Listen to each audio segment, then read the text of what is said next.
Dichos y opiniones en el siguiente espacio son exclusiva responsabilidad de quienes las emiten. No representan necesariamente ni el pensamiento ni la postura de la emisora.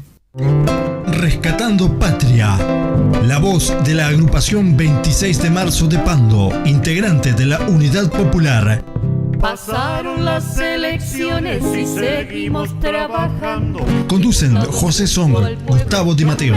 Analizaremos la política, la coyuntura local, nacional e internacional. Rescatando Patria. Rescatando Patria. En la 97.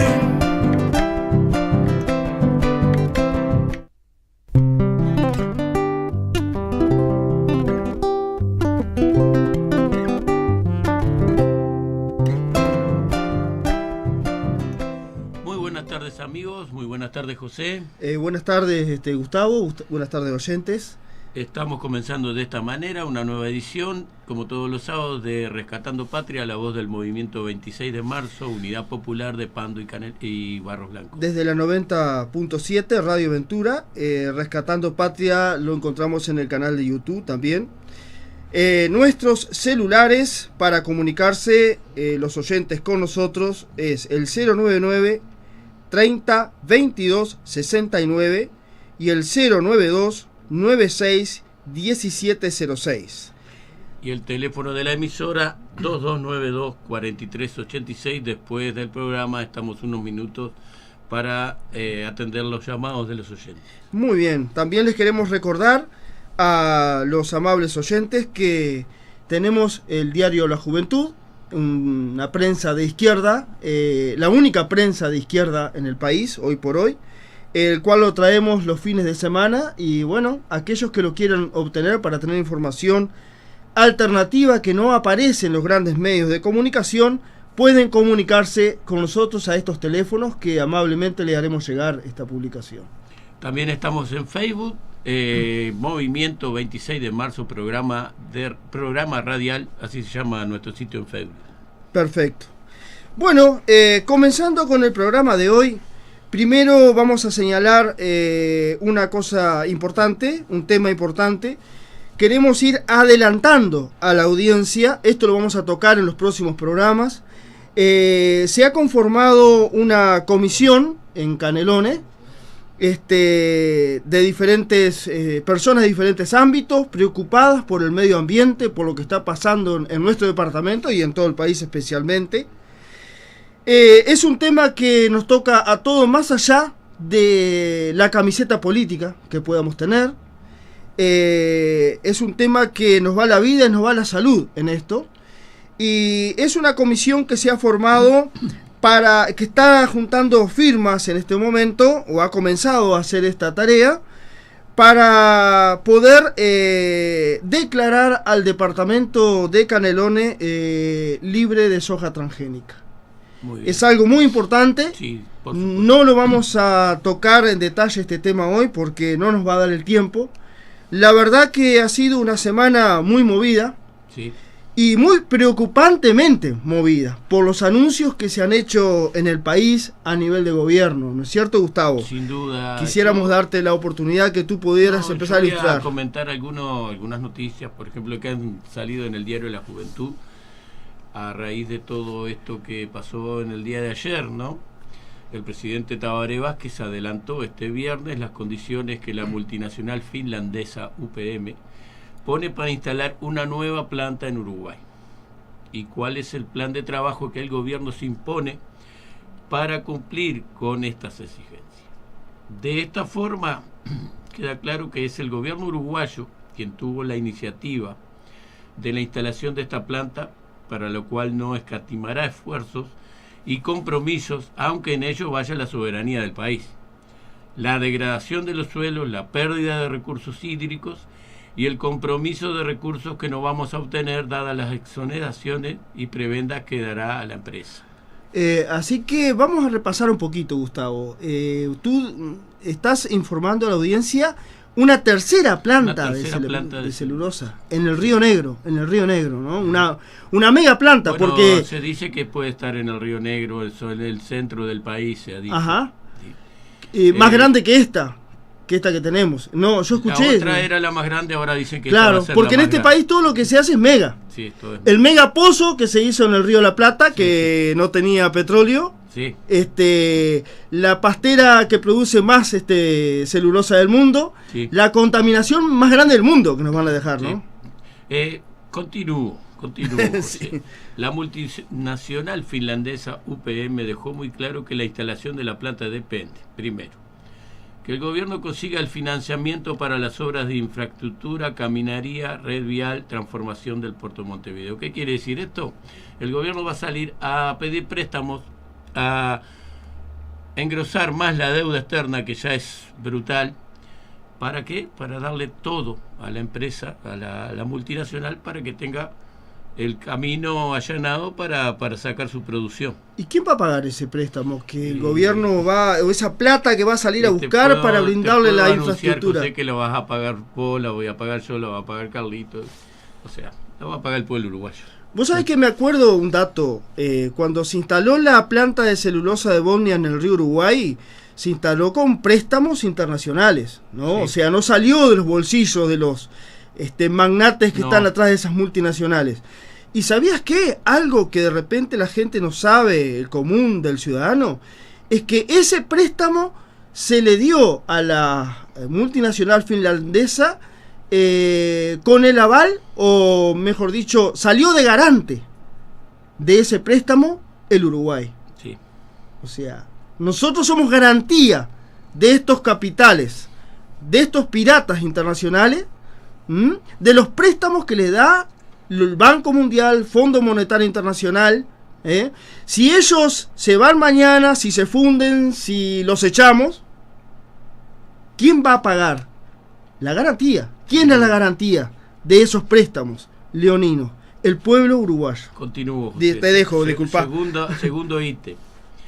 Que se alcancen los acuerdos de exoneraciones fiscales para la empresa, iguales o mejores que lo que goza hoy la planta de UPM en Fray Benito, que goza de muchas exoneraciones. Exoneraciones fiscales. Fiscal. No se les va a cobrar impuestos. No, de permiso y habilitaciones y una zona franca. Otra zona franca más para esta pastera. De las 30 y pico zonas francas que ya tenemos en el país. Sin duda. De concretarse todo eso en 2 años, segundo semestre de 2018, se podrá definir la instalación o no de la nueva planta.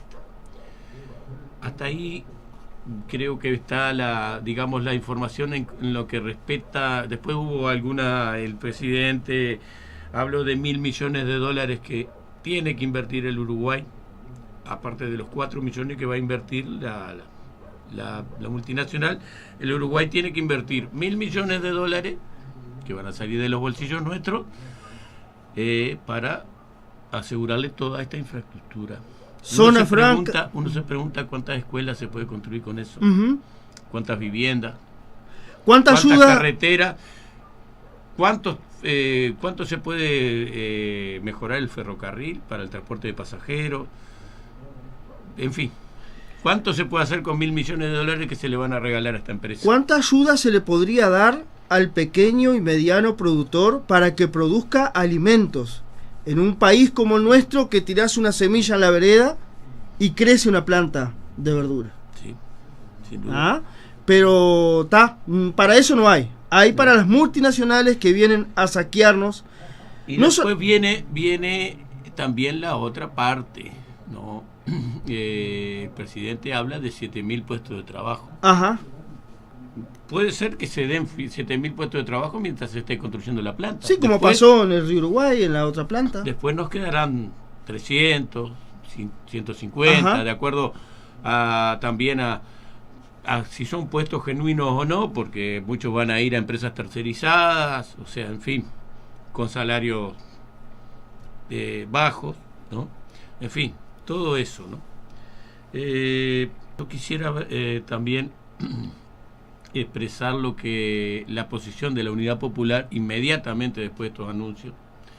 El diputado del Movimiento 26 de Marzo de Unidad Popular, Eduardo Rubio, cuestionó duramente el anuncio realizado por el presidente Vázquez sobre la posibilidad de la instalación de una nueva planta de celulosa. Dijo que es una muy mala noticia para el Uruguay, como lo decíamos nosotros, Esto es el resultado de una peregrinación hasta la sede de UPM a rogar por otra planta de celulosa, que tiene nombre y apellido, el Pepe, que anduvo por allá arrodillándose, ¿no?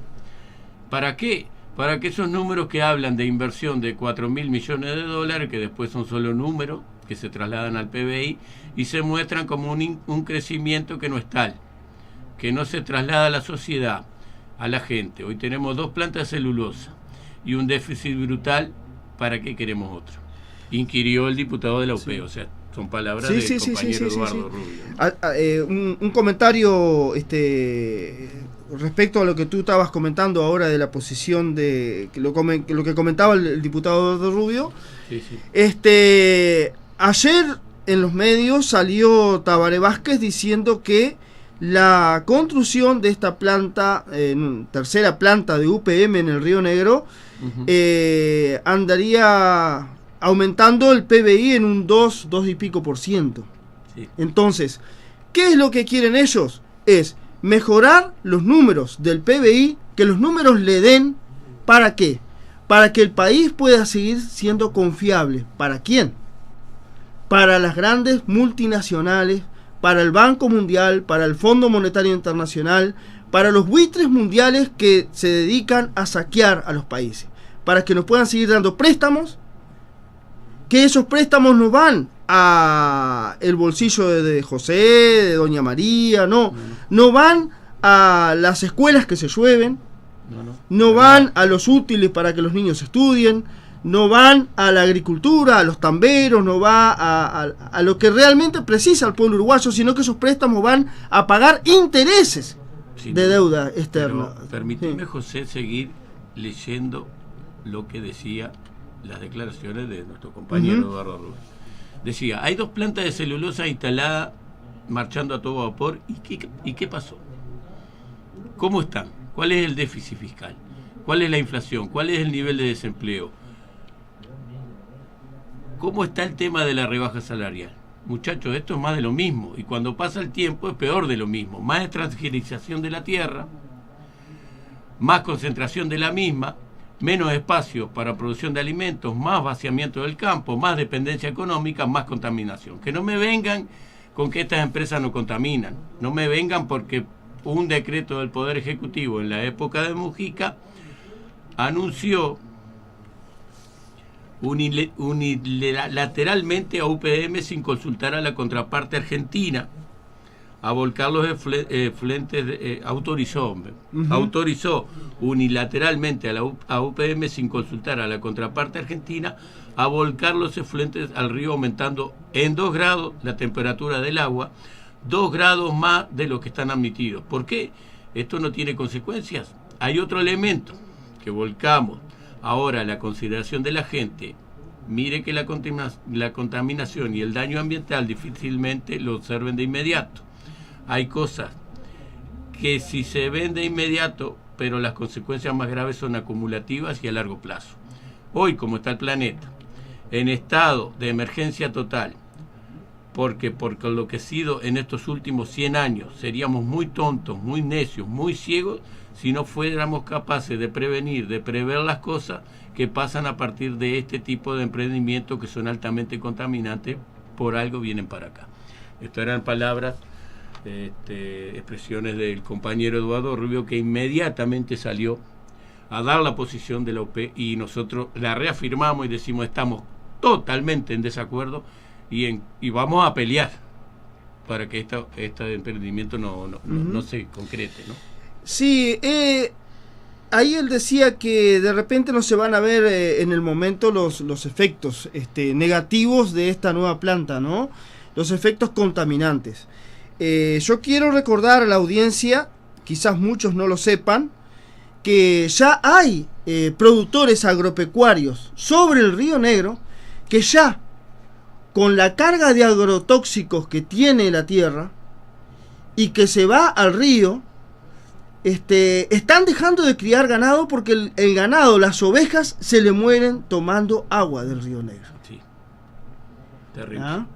Terrible. Ya con lo que está pasando hoy en día.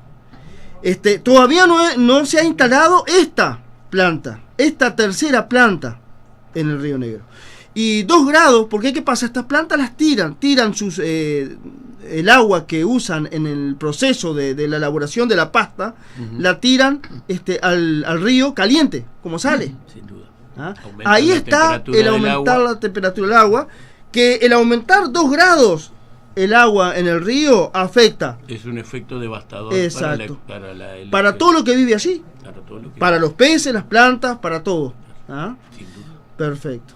Ahora, creo que teníamos la lucha que se ha dado en Finlandia. No, acá hay que reforzar nuestros argumentos, porque a veces como que uno siente que los argumentos quedan cortos cuando te dicen que estamos contra el progreso del país, que atentamos contra las fuentes de trabajo que supuestamente traerían estos megaproyectos. Vamos a leer algo de lo que pasó en Finlandia. Lo que nos dice el gobierno finlandés acerca de las plantas de celulosa.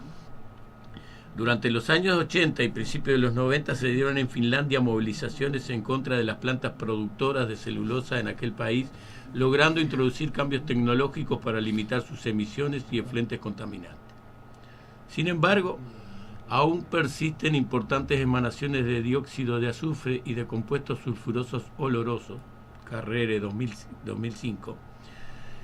En 2001, por ejemplo, el Registro Europeo de Emisiones Contaminantes ubicó a Finlandia en el primer lugar del ranking de países comunitarios que vulneraban los umbrales de contaminación previstos por la Unión Europea. Para un poquito.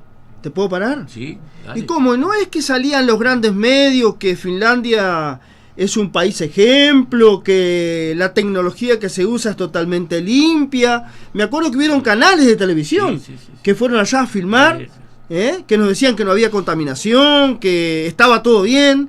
Los psicópatas somos nosotros. Los mismos cómplices que en estos días han salido en todos los medios a anunciar con bombos y platillos, todos esos mobileros, todos esos agentes de los medios comprometidos con todo esto, salen a propagandear que el Uruguay está por hacer un gran negocio y nos ponen a la altura de los países del primer mundo. Sigo, José.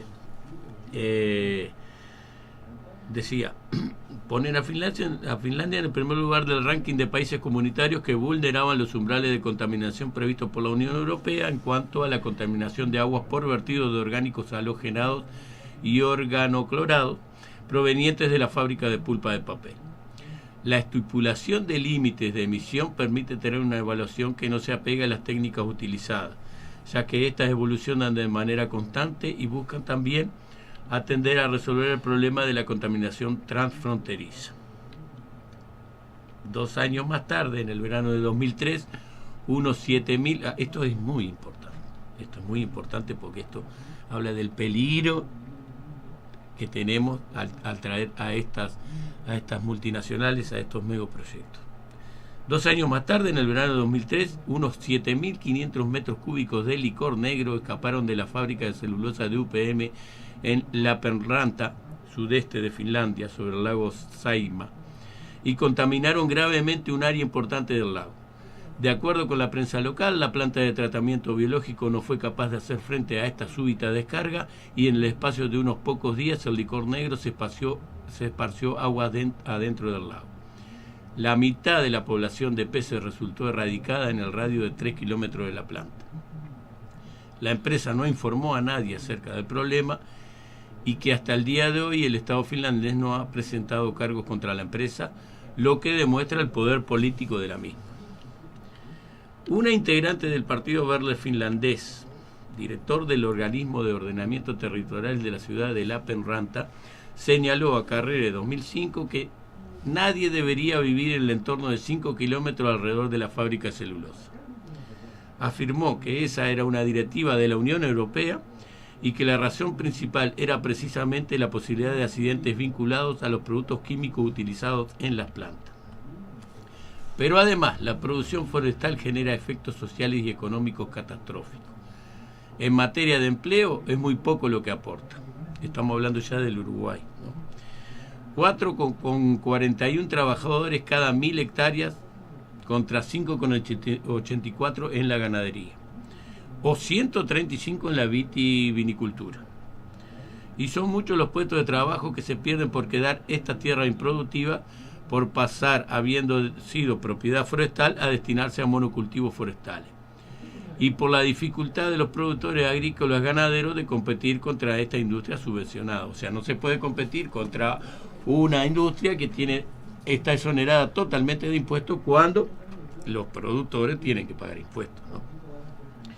Acá viene algo muy importante. La Ley de Promoción Forestal de 1987, Ley 15.939, previó diferentes modalidades de subvención para los emprendimientos forestales, las plantas de celulosa. A su vez, se instalarán en zonas francas libres de impuestos. Los impuestos los pagan recién en Finlandia y en España. O sea, estábamos hablando de España porque se decía de que podía venir también una pastera española, ¿no? Cuando reciben la pasta de celulosa y la transforman en papel. Los ganaderos, grandes y chicos, sin embargo, pagan impuestos. Los frigoríficos también, así como la exportación de carne. O sea, acá lo primero que tenemos que decir es la Ley de Promoción Forestal de 1987, época del señor Sanguinetti en el gobierno, fue votada por todos los partidos políticos. La Ley de Zona Franca, que fue unos años después, fue votada por todos los partidos políticos. O sea, acá hay una complicidad absoluta y total. Que nadie se saque la responsabilidad.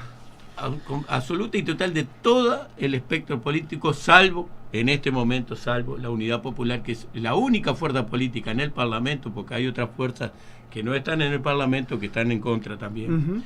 Eso hay que decirlo. Pero la única fuerza que se opone con fuerza y rotundamente a esta depredación absoluta y esta entrega total es la Unidad Popular. Hay que decirlo y que quede claro, ¿no? Exacto. Yo te escuchaba ahí leer el informe finlandés y decía, redondeando, ¿no? 5 trabajadores cada, ¿cuánto? 1000 hectáreas. No, 4 trabajadores en la forestación contra casi 6 en la ganadería. Y 135 en la vitivinicultura. ¿Cuánto da la lechería? ¿Cuántos trabajadores pueden trabajar en la lechería? Está, ¿cuántos trabajadores pueden trabajar en la granja? Sin duda. Y sin contaminar el suelo. Me acuerdo que cuando recién estaban dando manija para sembrar el Uruguay de eucaliptus, decían que iban a usar las tierras menos productivas. Yo quisiera preguntar, ¿a dónde están los eucaliptos hoy? Los eucaliptos están en el país en las mejores tierras. En las tierras que se puede usar para cultivar alimentos para la población. Sí. ¿Cuánto consume un eucaliptus de agua, un eucaliptus adulto por día de agua? Consume no menos de 50 litros por planta. Lo pueden decir los mismos productores que viven en las zonas donde están sembrados los eucaliptus, se les secan los pozos. Todo ese tipo de cosas, y esta gente trae las industrias más sucias, más contaminantes del planeta, y después nos vienen a hacer el cuento de que, porque acá hubo un cuento en esta semana, la semana pasada, de que el gobierno, un cuento por medio de los personeros del gobierno y también por los personeros, los dirigentes sindicales del PICNT, como una gran victoria, como que hubo una gran victoria de este gobierno contra una multinacional que fue la Philip Morris, porque le ganó el juicio a la Philip Morris. Aquí está la verdadera entrega. Cuando Tabaré sale a hacer pamento de que va a cuidar a la población para que no tenga cáncer o disminuya los niveles de cáncer por no fumar, el cáncer nos lo dan por el grifo de la canilla, con el agua contaminada. Pero además no están el cáncer, quitando el agua. Exacto. Porque ¿cuánto se lleva un eucalipto? Sí, se lo llevan en pasta. Litros de agua? Se lo llevan en eucalipto y en pasta. Estamos perdiendo toda nuestra riqueza hídrica. La estábamos perdiendo con 2 plantas. Una más, se anuncia que puede venir otra y hasta el proyecto era de 7 plantas. Es algo descomunal. Para el tamaño que tiene el Uruguay. Es algo brutal. ¿Ah? Brutal. Entonces, yo reflexiono en voz alta. No sé si tú compartes lo mismo, sí, Gustavo. Y quisiera que la persona que está del otro lado de la radio escuchando este programa también se haga la pregunta. ¿Qué le ha hecho el pueblo uruguayo a estos dirigentes que tenemos en el gobierno para que lo odien tanto? Yo diría... Y suena duro lo que estamos diciendo. Suena duro, pero yo diría, en primer lugar, hay varios niveles en el gobierno. Yo creo que acá hay tres responsables directos de esto, que son el señor Tabaré Vázquez, el contador Danilo Astori y José Pepe Mujica, junto con toda la cúpula del FRA. Yo no sé si me dejas leer algo que escribió Gonzalo Abella, nuestro ex candidato y compañero maestro y historiador. Dice: la decisión de instalar una tercera planta de celulosa, segunda de UPM, comprueba nuestro temor en los siguientes aspectos. La cúpula del FA es una máquina blindada que ejecuta un plan de saqueo y sometimiento fríamente calculada.